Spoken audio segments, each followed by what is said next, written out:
So after months of wanting and searching for a new car for this channel, I have finally found it, and here it is. But what is it? Well, it's the channel's new tech project car.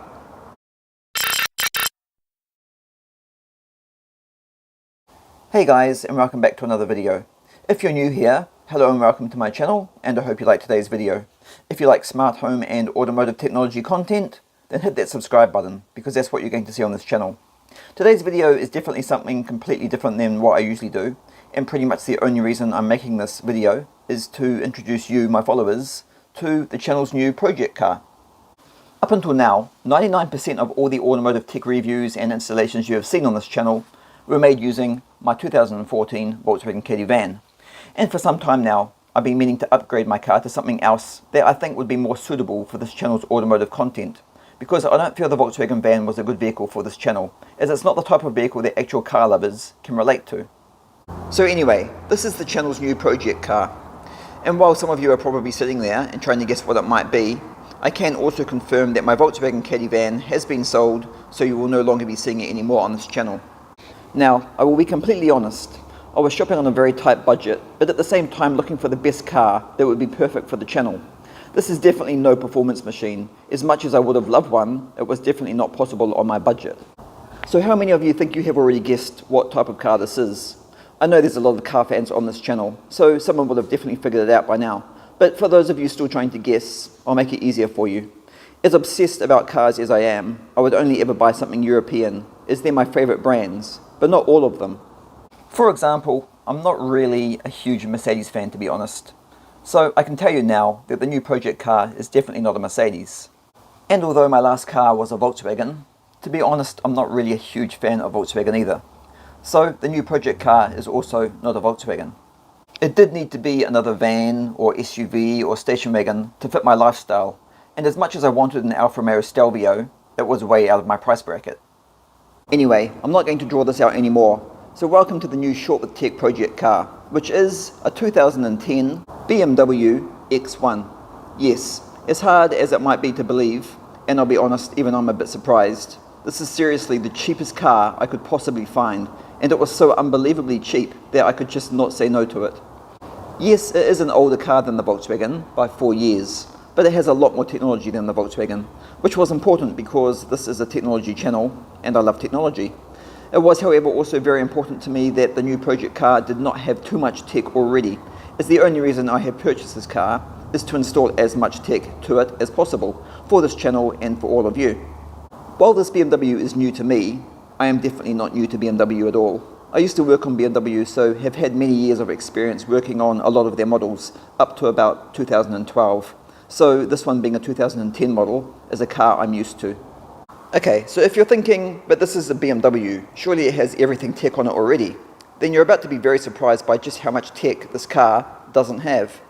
And this is because the X1 E84 model, which is what this is, was basically more of an entry-level model into the BMW range.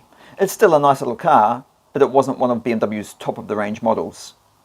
So anyway, in today's video, I'm just going to be taking you on a short little tour around the car, concentrating mostly on the tech it has now, and the tech I plan to be adding to it in future videos on this channel. I won't really be covering anything else about the car, but for those of you who are interested, the engine in this car is a 2-litre inline-4 petrol engine, non-turbo, producing about 150 horsepower, so it's definitely not powerful at all, and when driving it that's very noticeable. However, I have to admit it's quite economical on gas. And it's also the S-Drive model, so that means it's rear-wheel drive as opposed to four-wheel drive, which is what you would get if it was the X-Drive model. Okay, now it's time to get into the tech. And I'm going to start at the rear of the car. And for those of you that follow this channel, this here will be very familiar to you. Yes, this is my 5G Wi-Fi reversing camera from my Volkswagen. And I've added this to my BMW because, as you can see, this BMW has no reversing camera. And it also has no rear parking sensors either.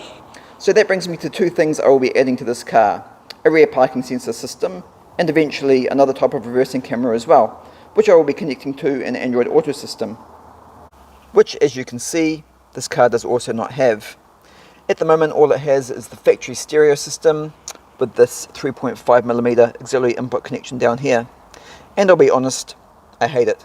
And while I'm on the subject of hate, I hate this rear view mirror. Everything you see in it coming up behind you looks like it's about to hit you, because it's one of those close-up design mirrors, and I really do not like it at all, and I will be fixing that problem as soon as possible. And I will also note that there are also no steering wheel control buttons either, for the pre-2011 models, at least in New Zealand anyway. As you can see, the instrument cluster on this car is a very simple and basic design. However, compared to the Volkswagen, one thing I really love about this car is the fact that it's push start. And we're going to have a lot of fun with that on this channel. Another thing I love about this car is its keyless go.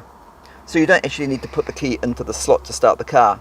As long as the key is on you or in your pocket, all you need to do is just press the button and the car will start. And it also has the built-in sensors in the door handles as well.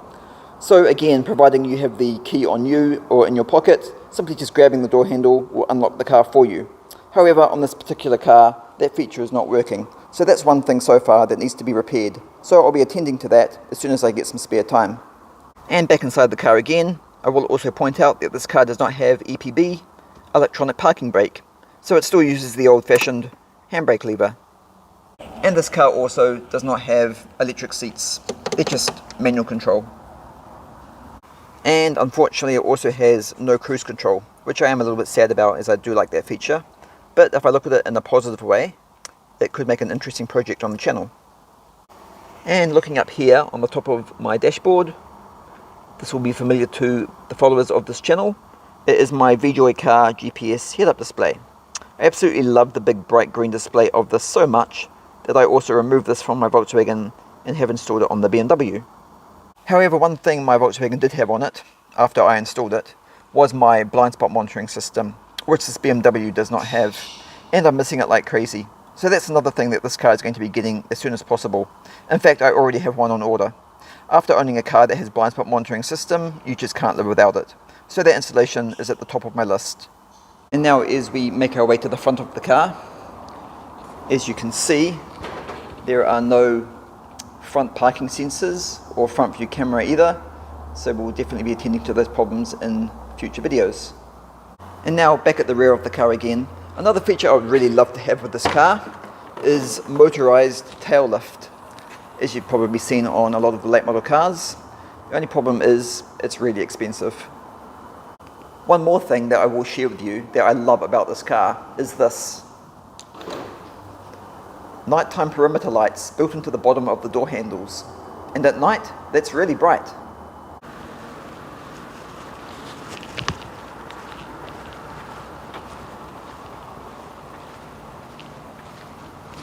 Okay guys, and that's just some of my plans for this new project car on this channel. To start off with anyway, as I said at the beginning of the video, I bet a lot of you are actually surprised with just how much tech this car doesn't already have. Was I right? At the moment, from a tech point of view, this car is a bit naked. But don't worry, because it won't be like that for much longer. For now at least, I do have some type of reversing camera set up, using my phone, and of course I've got my GPS head-up display as well, so that's better than nothing. There will, however, of course, be a lot of other things I will be adding as well, as you're going to be seeing in some other videos very soon, which I'm actually working on right now. I may also do some other videos on BMW related tech only as well, for all you BMW fans. So if that's something you're also interested in, then let me know. Anyway guys, that's it for the new project car introduction video, and thank you so much for watching. If you're excited to see more reviews and installations for all the tech I'm going to be adding to this BMW, then don't forget to like, share and subscribe to the channel. And remember to turn on the notification bell so you can be notified of new videos when they're released, which I upload every week. I will leave links to the videos for the Wi-Fi reversing camera and head-up display seen in this video for anyone who is interested in watching those reviews. But that's it for now, so I hope to see you all in the next video.